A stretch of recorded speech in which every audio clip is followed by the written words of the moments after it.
সচিবদের পাশে বসে এবং ডিসি অফিসের পাশে বসে বিভিন্ন তদবিরে তারা ব্যস্ত। এখানে আমান ভাই রয়েছেন, 90-এর আন্দোলনে যিনি নেতৃত্ব দিয়েছেন। তখনকার ছাত্র নেতারা কিন্তু ক্ষমতার লোভ করে নাই বা ক্ষমতার অংশীদারিত্ব হতে যায় নাই। আমরা তখন ফার্স্ট ইয়ার বা সেকেন্ড ইয়ারে পড়ি। আমার মনে আছে সালাম তালুকদার সাহেবের কাছে আমি একটি কাজের জন্য গিয়েছিলাম। আমি তখন সেকেন্ড ইয়ারে পড়ি। যেহেতু সেকেন্ড ইয়ারে পড়ি ছাত্র,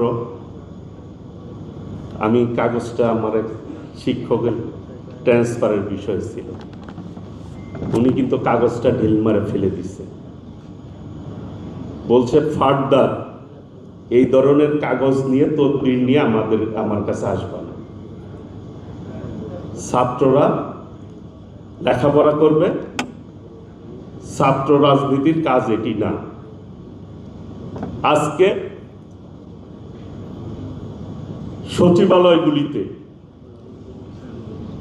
ডিসি অফিসে এই first year, second year, third ইয়ারের ছেলেরা আজকে কিন্তু সচিবদের পাশে বসে এবং ডিসি অফিসের পাশে বসে বিভিন্ন তদবিরে তারা ব্যস্ত এবং এইটার এফেক্ট কিন্তু সমাজে আরো কিছুদিন পরে যেয়ে পড়বে। যুক্তরাষ্ট্রের 1 নম্বর জিম চেইন গোল্ড জিম এখন আবারও বাংলাদেশে। বসুন্ধরা আবাসিক এলাকা ও বসুন্ধরা সিটি শপিং মলে।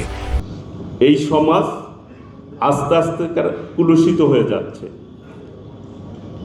এই ছাত্র প্রতিনিধির বা অনেকে ইতিমধ্যেই বিগত ফ্যাসিস্ট সরকারের মতো বিভিন্ন দুর্নীতিতে তারা সম্পৃক্ত হয়েছে। অনেক এপিএসরা, কেউ 150 কেউ 250 কোটি টাকার ইতিমধ্যেই দুর্নীতির প্রমাণ দেশবাসী কিন্তু জেনেছে।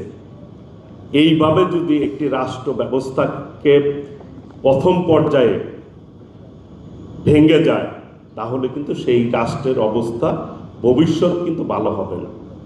কাজেই যেই বয়সের কাজ সেই বয়সেই করা উচিত।